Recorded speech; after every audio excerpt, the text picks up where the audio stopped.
Друзья, привет! У нас для вас есть замечательная новость. Мы с удовольствием хотим порекомендовать новый канал наших друзей «Автодискашн». Если вам интересны рассказы об автомобилях, и вы хотите узнать о них непосредственно с места событий, это именно то, что вам нужно. Здесь вас ждут не только современные представители автомобильного мира, последние новинки, но даже и классические автомобили. Авторы канала не только расскажут о них в любимом нами историческом контексте, но и продемонстрируют их в реальных дорожных условиях. И не пропустите свежее видео о необычном внедорожнике, которое только что вышло на канале. Присоединяйтесь к Автодискашн. Впереди нас ждет много интересного.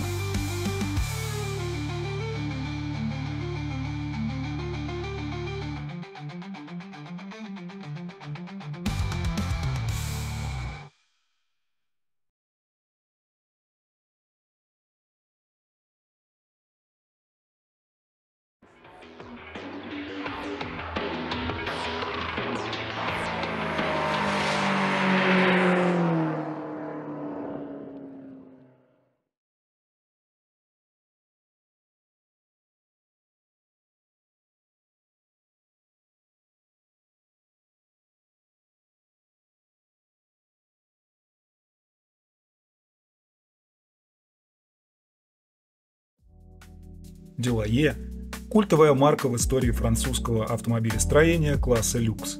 К концу 1930-х годов компания пережила настоящий расцвет.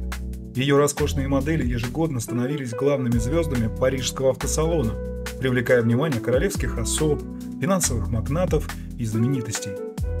Сегодня мы сосредоточимся на более позднем периоде развития компании, охватывающем 30-е годы вплоть до прекращения ее деятельности. Историю же про ранние годы ее становления оставим для другого разговора. Основанная в 1894 году Эмилем Дюлайе компания Истура в начале 30-х годов была сосредоточена в основном на производстве грузовиков и автобусов, а ее легковые модели начали устаревать. Финансовое положение также оставляло желать лучшего. Все изменилось в 1932 году с приходом на должность главного инженера Жана Франсуа. Уже через несколько лет автомобили Дюлайе, созданные в период с 1935 по 1954 годы, будут признаны настоящими шедеврами мирового автомобильного искусства. Безусловно, одна из основных причин успеха заключалась во внешнем облике этих машин. Их элегантные кузова создавались лучшими кузовными ателье той эпохи. Однако дело было не только в этом. Те же ателье, что работали над Дюлайе, проектировали кузова и для других автомобильных марок, некоторые из которых подчас были еще более броскими. Неоспоримую роль в успехе Дюлайе сыграли и технические новшества, внедренные командой Жана Франсуа. Ключевыми инновационными решениями стали использование независимой передней подвески, права на которую были приобретены у компании Talbot, а также конструкция рамы с коробчатым сечением, разработанная с нуля. Данные технические особенности позволили существенно улучшить ходовые качества и управляемость автомобилей. Первыми моделями, получившими эти передовые решения, стали 134 и 138 серии, представленные осенью 1933 года. Они отличались длиной колесной базы, у 138 она была на 30 см больше, и различными двигателями, оба позаимствованные у грузовой линейки. Под капотом 134 расположился четырехцилиндровый силовой агрегат мощностью 45 сил, объемом 2,2 литра. А у старшего собрата был рядный шестицилиндровый двигатель объемом на 1 литр больше. И здесь тоже не обошлось без новых технологий. Оба силовых агрегата были с верхним расположением клапанов. А еще 138-я модель могла комплектоваться при селективной коробке передач Wilson. В остальном в этих сериях не было чего-то особенного, и они предлагались преимущественно со стандартными кузовами от ателье Auto-Bineau. Это были варианты Berline и Coach, а чуть позже появились и открытые версии.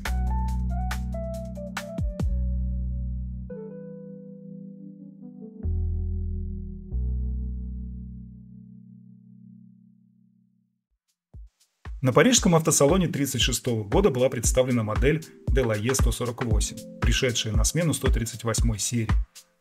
Новинка получила удлиненное шасси с увеличенной колесной базой 3350 мм против 3160 у предшественницы.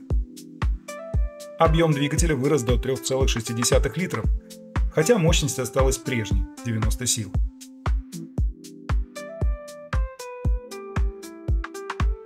Как и раньше, клиенты могли приобрести отдельно шасси Дюлае, но чаще всего 148-я серия оснащалась кузовами берлина или лимузин, построенными ателье Autubino.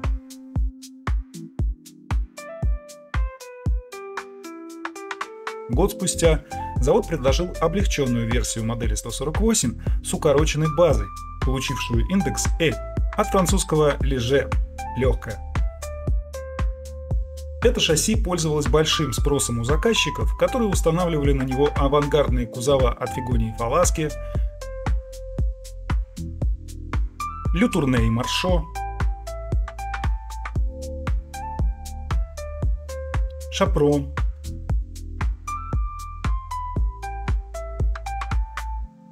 и Гийо.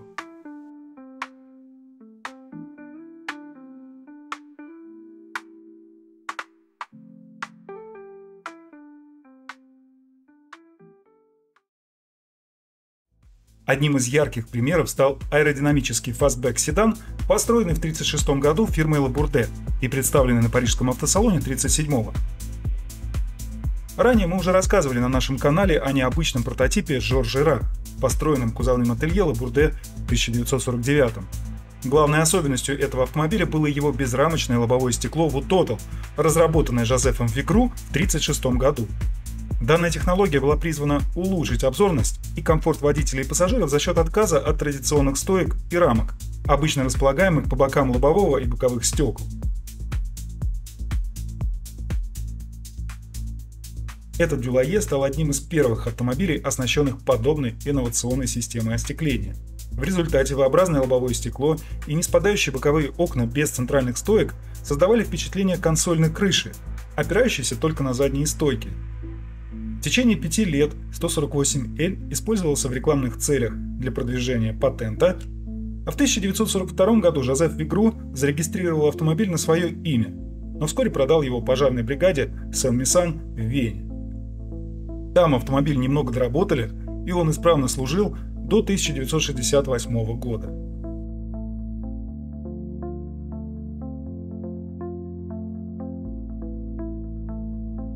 Кстати, шасси Delahaye 148L сохранилось в производственной программе вплоть до последних лет существования компании, став основой для многих комфортабельных седанов и лимузинов. Кроме того, существовали и более эксклюзивные модификации, такие как, например, вот это великолепное купе от ателье Саучик,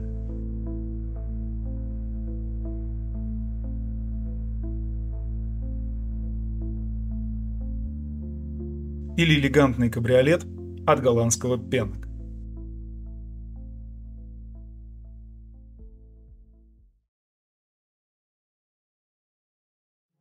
Однако наиболее значимой моделью, созданной на базе 138 серии и оказавшей влияние на историю марки Дюлае, стала спортивная версия с индексом 135, появившаяся в 1935 году. Она получила укороченное и более низкое шасси.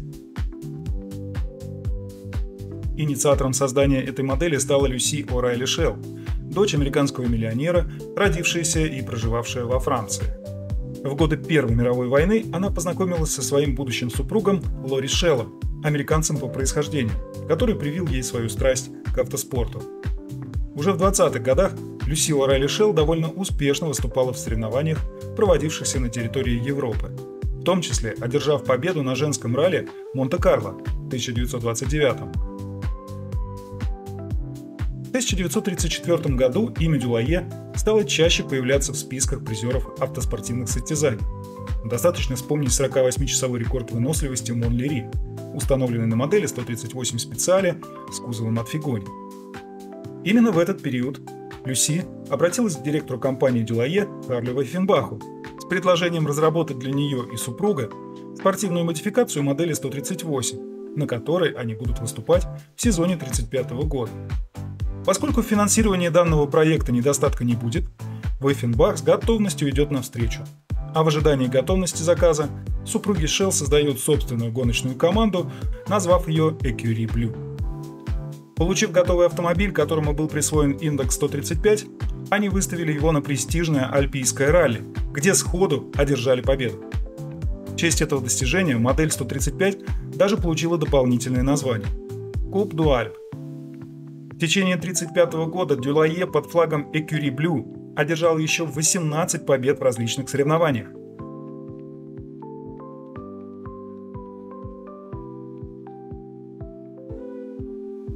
Успехи в автоспорте и финансовая поддержка Lucille Rally Shell позволили компании Дюлайе преодолеть кризисные времена. Более того, в том же году предприятие приобрело обанкротившуюся фирму Delage, обладавшую солидным опытом создания спортивных автомобилей. Чуть позднее, в том же 1935 году, началось серийное производство дорожных автомобилей Дюлайе 135. Они предлагались в двух модификациях. Спорт мощностью 95 сил с двумя карбюраторами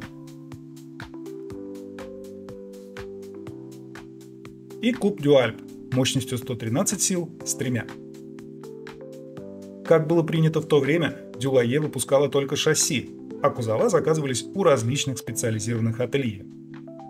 Это обеспечивало уникальность каждого экземпляра, даже если он создавался одной и той же компанией. Внешний облик машины зависел от фантазии заказчика и технических возможностей производителя. Помимо индивидуальных заказов, лишь две компании выпускали стандартизированные кузова на шасси Дюлайе. Это двухдверный седан, коуч, родстер и кабриолет от Chaperon, а также двухдверный фастбэк и четырехместный турер от Laborde.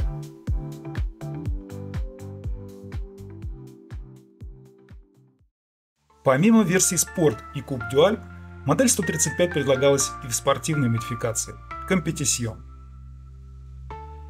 Рабочий объем двигателя был увеличен с 3,2 до 3,6 литров, а благодаря трем карбюраторам мощность достигла 120 сил. Существовало два исполнения – на стандартном шасси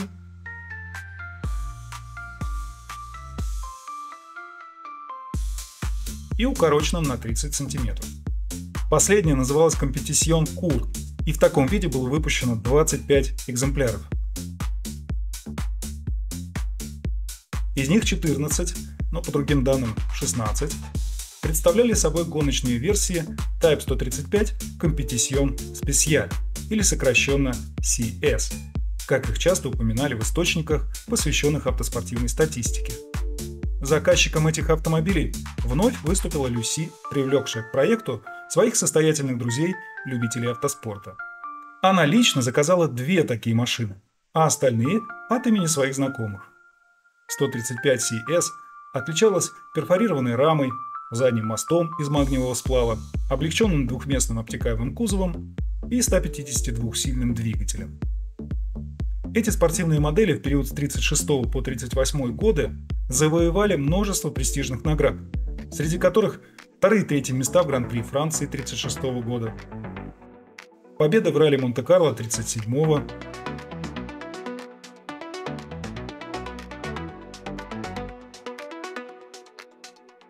третье место в миле-миле 1937 года, второе и третье места в Лимане того же года.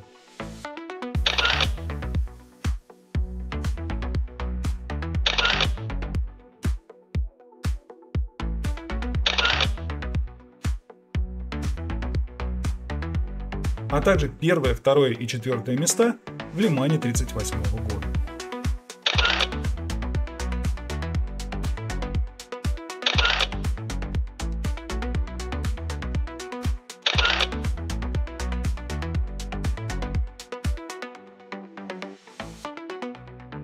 Что касается остальных 11 экземпляров короткобазного шасси Competition Court, то именно на основе одного из них в 1936 году Жозеф Фигони создал свое первое знаменитое каплевидное купе Дюлайе 135 Competition Court Teardrop.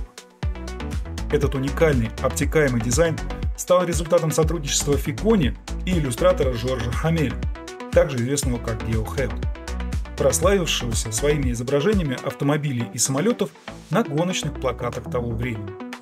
На некоторых экземплярах машин даже размещались таблички, перечисляющие авторов всего творения. Сногсшибательное купе Дюлайе стало настоящим откровением своего времени. Черный кузов со спрятанными под круглыми решетками фарами, обтекаемыми крыльями с закрытыми колесными арками, поразил воображение посетителей парижского автосалона 1936 года. В том же году автомобиль одержал победу на конкурсе элегантности в Каннах. Попавший после войны в США Teardrop-купе в 1980-х прошел реставрацию, в ходе которой его перекрасили в синий цвет. Спустя десятилетия, уже в 2000-х, кузов машины вернули к изначальному черному оттенку. В 2006 году этот автомобиль был представлен на конкурсе элегантности в Пебл-Бич.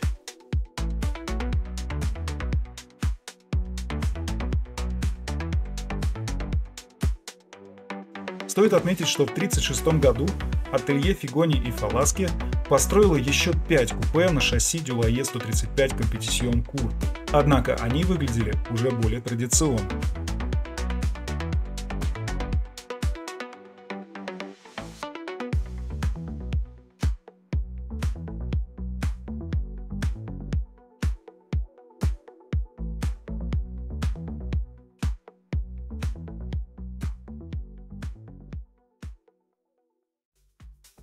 В 1937 году Дюлайе представила обновленную версию модели 135, получившую индекс M, от французского Modifié – измененный.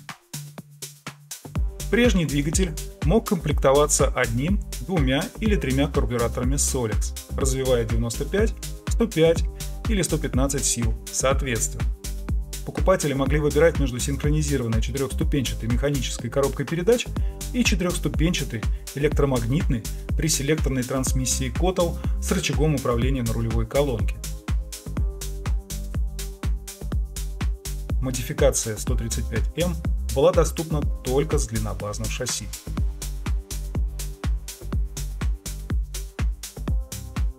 Вместо короткобазной версии Competition Cour на смену пришла модель 135 MS Modifié Special, оснащенная тем же 135-сильным мотором с 3 карбюраторами.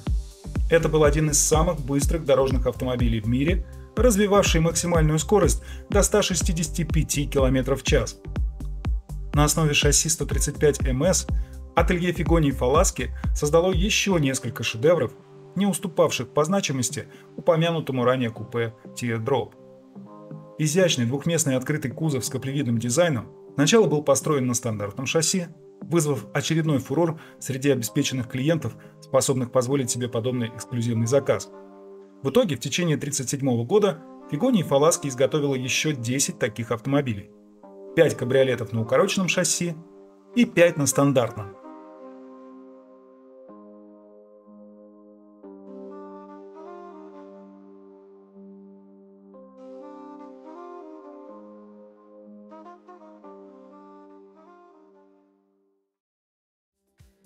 Высокие результаты в гонках и надежность шасси помогли укрепить репутацию Дюлайе как одного из ведущих автопроизводителей Европы. Следующий виток спортивных успехов марки связан с двигателем V12 и снова с именем Люси О'Райли Шелл. В 1936 году, унаследовав состояние отца, она стала инициатором разработки еще более мощных гоночных автомобилей Дюлайе. Некоторые исторические источники описывают эту историю следующим образом. Старый Баффенбах не мог поверить своим ушам, когда в начале 1936 года Люси заявила: «Я хочу стать для Франции тем, чем Энцо Феррари является для Италии. Постройте для меня гоночный болид для новой 4,5-литровой формулы на 1937 год. Я оплачу все расходы». Разумеется, что от столь щедрого предложения никто не стал отказываться. Ключевую роль в создании итогового результата вновь сыграл инженер Жан-Франсуа. Поскольку регламент 4,5-литровой формулы был перенесен на 1938 год, он решил рискнуть и разработать принципиально новый двигатель V12. По легенде, Франсуа набросал эскиз этого мотора буквально на салфетке во время обеда в ресторане «Дю Плантан» вместе с директором Шарлем Фойфенбахом. Конструкция имела уникальную особенность в виде 3 распределительных валов.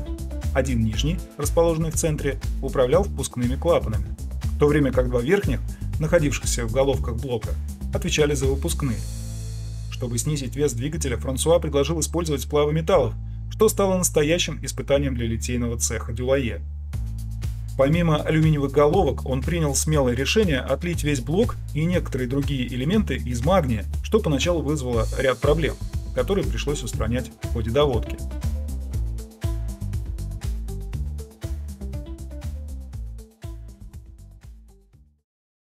Дюлае 145 впервые был показан 25 июня 1937 года на трассе в Монлери.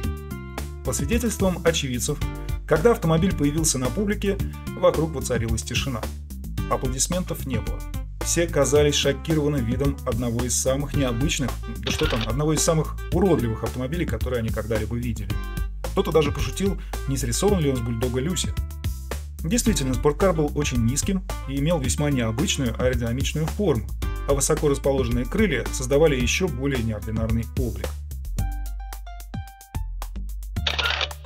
На Гран-при Марны 18 июля 1937 года он до финиша не доехал, однако его время наступит уже совсем скоро.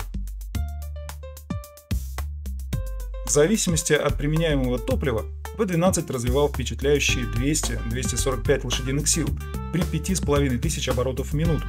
И это без использования турбонаддува, активно применявшегося многими конкурентами, включая и немецкие марки, которые являлись главной целью французского правительства, обещавшего миллионный приз производителю, способному превзойти скоростные рекорды немецких болидов. Срок выполнения этого вызова был установлен до 1 сентября 1937 года. За главный приз в этом году решили соревноваться 3 компании – Bugatti, Talbot Lago и Delahaye. В итоге финансируемый Люси Орайли Шелл проект, воплощенный в 12-цилиндровом гоночном болиде Delahaye 145, одержал победу, получив обещанный денежный приз и заработав еще большую славу для французского производителя.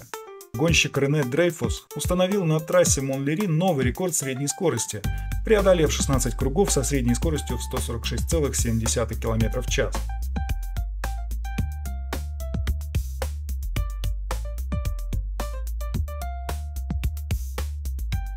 Благодаря полученному миллиону франков, Delahaye смогла отлично подготовиться к сезону 1938 года, выставив 4 болида 145 серии и параллельно разрабатывая новое одноместное спортивное шасси 155.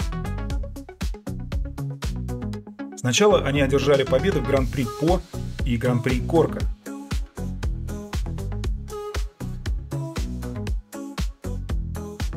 Но в гонках на выносливость, таких как Мили-Милия, оказались менее надежны. Однако ближе к концу гоночного сезона на свет появится 3-литровый компрессорный Mercedes-Benz, что окончательно положит конец успешной гоночной карьере Delahaye.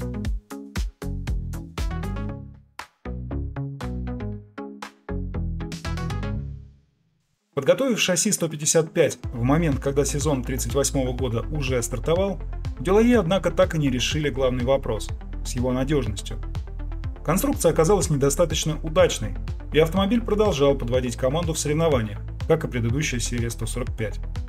Люси Орайли Шелл, ожидавшая всецелой поддержки для своей успешной команды Écurie Blue со стороны правительственного спортивного комитета, того самого, что организовал конкурс на миллион, была разочарована, увидев, что приоритет отдается Talbot и Bugatti. Это привело к конфликту, в результате которого ее команда перебазировалась в Монако и бойкотировала участие в Гран-при Франции того же года. Проблемы с Delahaye 155 так и не были решены, поэтому Люси продала все шасси 145 и последний 155 обратно Delahaye, переведя всю команду на автомобили Maserati. В 1939 году произошла трагедия. Лори Шелл погиб в аварии, и его вдова Люси возглавила команду. Весь коллектив переместился в США, где с 2 гонщиками, Рене Дрейфусом и Рене Лебегом, на Maserati 8 CTF участвовал в гонке Инди 500 1940 года. Дрейфус не прошел квалификацию, поэтому в гонке выступал только один автомобиль, пилотируемый в итоге 2 гонщиками и занявший 10-е место.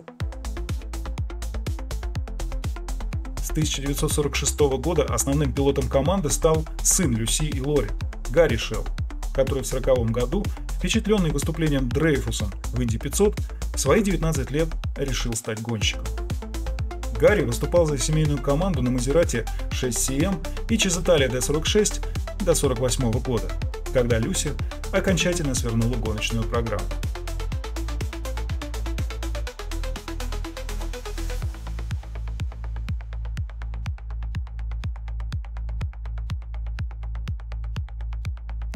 А в 1950-х годах он продолжил свою гоночную карьеру, выступая в Формуле-1.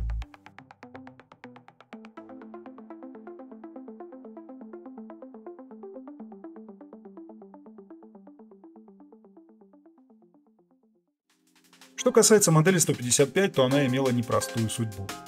Это был единственный построенный экземпляр с номером шасси 48774, который пережил военные годы и сменил множество владельцев, участвуя почти в дюжине гонок.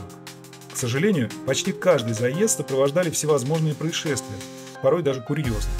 Так, во время тренировочных заездов произошел взрыв масляного резервуара, в результате которого гонщик Поль Фридрих, сын знаменитого пилота команды Бугатти Эрнеста Фридриха, оказался с ног до головы в масле. А перед стартом другого состязания, когда болид стоял в боксах, из выхлопной трубы вылетел клапан, застрявший в двери гаража. Тем не менее, машина все-таки вышла на старт, но ее мотор работал лишь на 11 цилиндрах. Однажды автомобиль даже загорелся во время гонки, правда его вовремя успели потушить. Однако худшее было еще впереди. Перед одним из этапов гонок была модернизирована задняя подвеска автомобиля, чтобы улучшить его устойчивость на дороге. К сожалению, на одном из кругов, заходя в поворот перед питлейном, машина потеряла левое заднее колесо, которое вылетело на трибуны, унеся жизнь одной из зрительниц и ранив более 10 человек.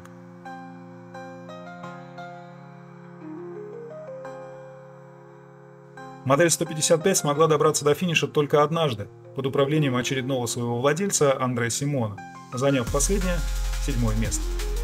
Дальнейшая судьба злополучного гоночного болида так и осталась неизвестной. Однако предполагается, что он разделил печальную участь многих списанных и забытых гоночных машин, оказавшись на свалке, где, вероятнее всего, был уничтожен.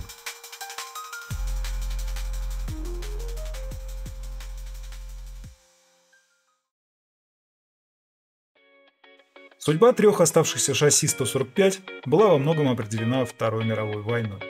Сотрудникам предприятия Дюлайе пришлось буквально прятать свою продукцию.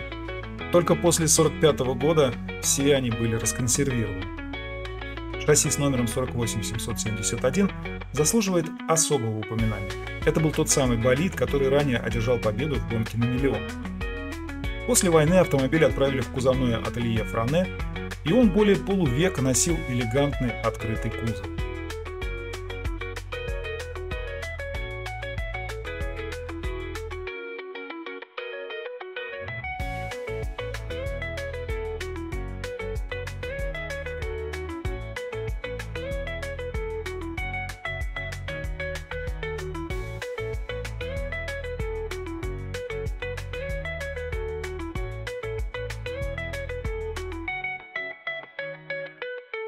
Только в 21 веке ему вернули первоначальный гоночный облик, и в настоящее время он экспонируется в музее Малина в Лос-Анджелесе.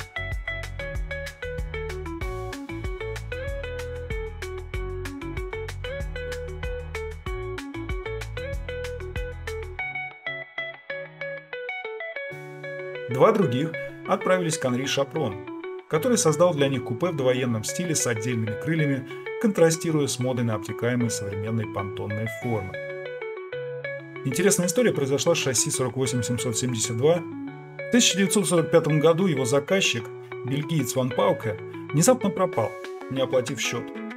В результате длительных административных и юридических процедур удалось оформить машину на нового покупателя Агюста Вие только в 1950 году. Тот вскоре продал его небезызвестному нам Максу Хоффману из Нью-Йорка, тому самому, который был инициатором продвижения Porsche 356 Speedster в Северной Америке. Однако менее чем через год Хоффман также продал Дюлайе. После этого автомобиль неоднократно менял владельцев и даже 18 лет простоял на складах музея на Лонг-Айленде. Лишь когда машина попала в коллекцию Питера Малина, она была тщательно отреставрирована. В 2006 году Дюлайе был представлен на конкурсе в Пебл-Бич, а в 2023 году удостоился награды «Лучший в классе» на конкурсе элегантности Вилла d'Este.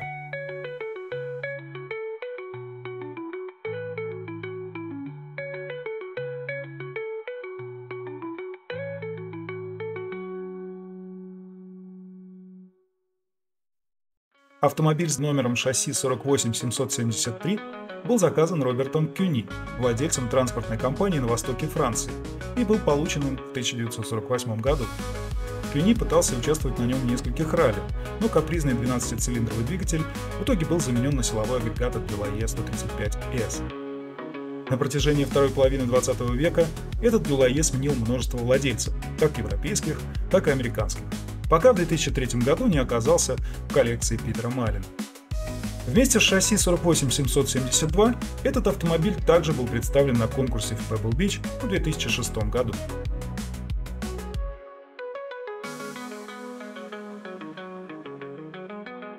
Но, как мы с вами помним, существовало еще и четвертое шасси с номером 48775. Кузов для него построило небольшое парижское ателье Лю Каню, и он стилистически отличался от трех предшественников. Люси Шелл также выставляла его на соревнования, и под управлением гонщика Франко Камотти он даже финишировал третьим на Гран-при По 1938 года, где победителем стал Дрейфус. В начале 1949 года автомобиль был модернизирован компанией Вольта. Он получил шестицилиндровый 4,5-литровый двигатель, позаимствованный у Delahaye 175S. Он продолжал участвовать в различных соревнованиях до середины 50-го года, пока окончательно не потерял свою конкурентоспособность. После смены многочисленных владельцев в 60-х годах машина оказалась у энтузиаста Сержа Паццоли, решившего восстановить ее до оригинального состояния. Блок двигателя V12 из магниевого сплава он обнаружил в одном из технических учебных заведений. Однако остальные компоненты пришлось собирать по отдельности. Ему даже удалось раздобыть заднюю часть кузова от этой модели, но завершить реставрацию самостоятельно он так и не смог. В 80-х годах владелец продал этот незавершенный проект Питеру Маллину и Джиму Халлу. Они успешно доработали автомобиль, но установили на него совершенно новый алюминиевый кузов, отличающийся от оригинального. Вернемся к Delahaye. К концу 30-х годов в компании пришла идея переработать гоночный автомобиль с двигателем V12 в двухместный родстер или купе с концепцией гран-туризма. В 1938 году был готов первый такой автомобиль с роскошным кузовом родстер, разработанный ателье Пигони и Фаласки. Элегантный и футуристичный автомобиль, получивший индекс 165, был представлен на парижском автосалоне того же года. Впоследствии этот автомобиль отправился за океан и неоднократно становился победителем конкурса элегантности в Пебл-Бич в 1976, 1978 и 90-х годах. В более поздние годы он пополнил крупную коллекцию Роберта Ли. По мере восстановления Европы автопроизводители Италии и Германии разрабатывали машины как для обычных дорог, так и для спортивных треков. Тем временем Delahaye сфокусировалась на создании гламурных туристических автомобилей. Если в 30-е годы французская индустрия роскошных машин была ведущей благодаря таким брендам, как Bugatti, Hispano Suiza, Delage, Delahaye, Talbot и Voisin, то к середине 20 века она пришла в упадок. Лишь Delahaye и Talbot продолжали производить мощные двигатели и шасси лестничного типа для роскошных кузовов. В период с 1946 по 1954 годы предпринимались попытки сочетать традиционные конструкторские решения с более современным стилем. Однако позиции Delahaye были уже ослаблены. К неудачам можно отнести модель 175, представленную на парижском автосалоне 1947 года, технически устаревшую модель 135 и ее обновленную версию 235, которая появилась незадолго до того, как 29 июля 1954 года Delahaye была поглощена компанией Hotchkiss. Но обо всем по порядку.